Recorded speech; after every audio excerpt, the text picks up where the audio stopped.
બનીને આંગણિયા કર્મીનું અપહરણ, બેગમાં ગાંજો છે કહીને 16.56 લાખના સોના ચાંદીના હીરા ભરેલી બેગ લૂંટી 9 કલાકમાં બીજા કર્મી પાસેથી 25 લાખના હીરા ચોરાયા।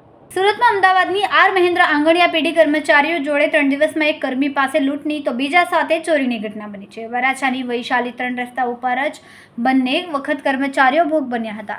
ચોંકાવનારી વાત એ હતી કે આગલી રાત્રે 16.56 લાખની લૂંટનો ગુનો નોંધીને પોલીસે તપાસ કરી રહી હતી। એના 9 કલાક બાદ વૈશાલી 3 રસ્તા પર બીજા કર્મચારીને શિકાર બનાવીને 25 લાખના હીરાનો પાર્સલ ચોરીને પોલીસને પડકાર ફેંક્યો। અહીં ઉલ્લેખનીય છે કે આંગણિયા પેઢીના કર્મીનું કાર અપહરણ અને માર મારીને 16.56 લાખની લૂંટની ઘટના સીસીટીવીમાં કેદ થઈ જવા પામી છે। અને છેતરપિંડીની ઘટના બની છે। શું છે હકીકત, કેવી રીતના લૂંટ કરવામાં આવી હતી? સુરત શહેરના વરાછા પોલીસ સ્ટેશન ખાતે ફરિયાદી શ્રીએ પોતે આંગણિયા પેઢીમાં નોકરી કરતા હોય અને અમદાવાદથી પોતે ટ્રાવેલ્સમાં બેસી અને રાત્રે નીકળેલા અને સવારે વરાછા પોલીસ સ્ટેશનના વિસ્તારમાં એક જગ્યાએ એમના સહકર્મચારીને પોતાને લેવા આવવા માટે ટેલિફોનિક વાત કરેલી। એ દરમિયાન ફરિયાદી પોતે આંગણિયા કુરિયર પેઢીના હીરાના પેકેટ તેમજ ચાંદીના દાગીના તેમજ સોનાના દાગીનાનું પેકેટ એ રીતે લઈ અને પોતે ઉતરેલા। એ દરમિયાન એક ગાડીમાં આવેલા અજાણ્યા ઈસમોએ પોલીસ તરીકે ઓળખ આપી અને તારી જોડે શંકાસ્પદ વસ્તુ છે એમ કરી અને ગાડીમાં બેસાડી અને ફરિયાદીને લઈ જઈ અને જબરજસ્તીથી તેમની પાસેથી કુલ 16,56,000 મત્તાની હીરાના પાર્સલો તેમજ ચાંદીના પાર્સલ અને એક સોનાનું પાર્સલ મળી અને લૂંટ કરવા અંગેની વરાછા પોલીસ સ્ટેશનમાં ફરિયાદ નોંધાયેલ છે।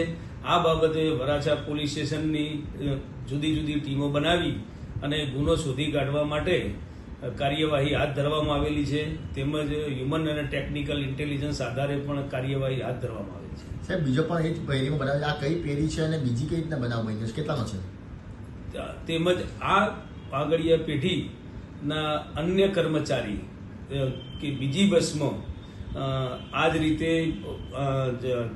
હીરાના પાર્સલ લઈ અને અમદાવાદથી નીકળી અને સુરત ખાતે આવતા હતા ત્યારે વહેલી સવારે અગાઉના દિવસની જેમ જ પોતે એમના સહકર્મચારીને લેવા માટે આવવાનું જણાવતા તેઓ ટેલિફોનિક વાત થતાં સહકર્મચારી આવેલ હતા અને ફરિયાદી પોતે જે ટ્રાવેલ્સમાં બેસેલા હતા તેમાં જે આ હીરાનું પાર્સલ હતું એની અંદર 25 નંગ હીરાના પાર્સલો તથા સોનાના 2 પાર્સલ હતા। એ સોફા એટલે કે ડ્રાઈવર સીટની પાછળની સીટમાં એમને મૂકી અને ડ્રાઈવર સાથે વાતચીત કરતા હતા। એ દરમિયાનમાં નજર ચૂકવી અને ફરિયાદીના આ હીરાના પાર્સલ કોઈ ઈસમ ચોરી કરી લઈ ગયેલ।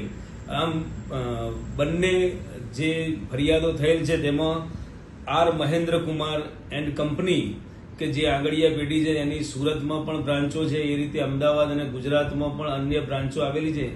તો એમની આ આંગણિયા પેઢી જોડે આ પ્રકારનો બનાવ બનેલ છે।